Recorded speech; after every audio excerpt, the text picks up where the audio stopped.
The New York Times recently did a very lengthy profile on new Republican Speaker of the House, Kevin McCarthy.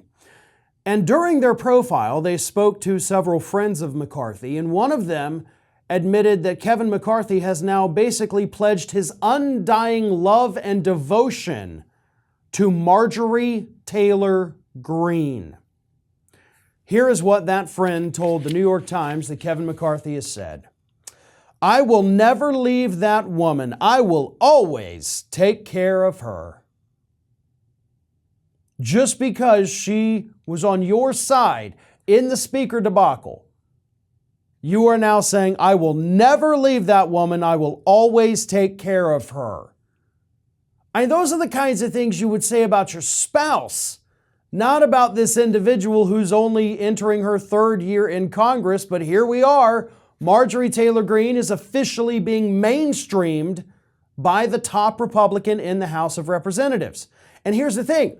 After the friend made this comment, Kevin McCarthy went on record and he himself said this: "If you're going to be in a fight, you want Marjorie in your foxhole. When she picks a fight, she's going to fight until the fight's over. She reminds me of my friends from high school that we're going to stick together all the way through."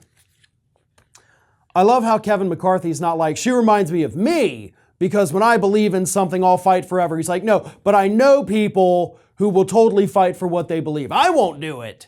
I'm a bit of a coward, but I know people who will fight, and that's why I have to have Marjorie Taylor Greene."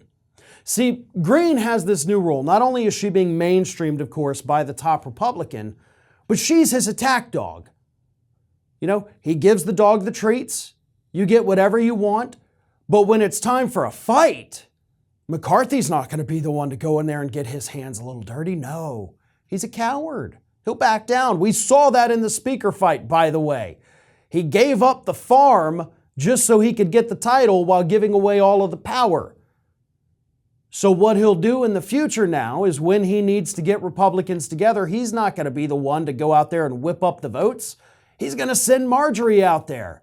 She's the one that's going to go out there and fight those fights that Kevin McCarthy is too cowardly to fight. He gets to keep his hands clean while she goes out there and continues to make enemies within the Republican Party, people that used to be her friends, people like Matt Gaetz, people like Jim Jordan. To be honest, it's actually a very smart tactic for Kevin McCarthy to do that.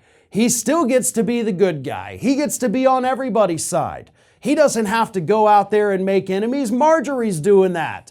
And he doesn't care about the repercussions that she's going to suffer from it. He doesn't care that she's going to lose all of her friends and risk being ostracized within her own political party. No, that doesn't matter to him. And to be honest, I don't have sympathy for Marjorie Taylor Greene. If that is what happens to her, she 100% deserves it.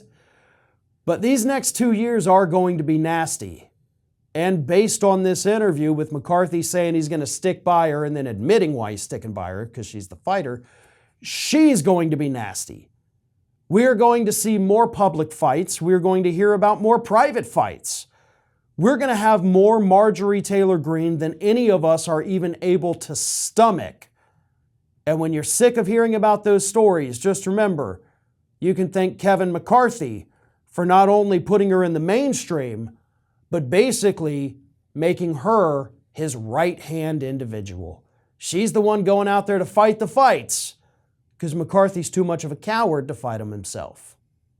This is Hattie. Hattie wants to know why you have not subscribed to our channel. You obviously like our videos, so do us a favor and subscribe.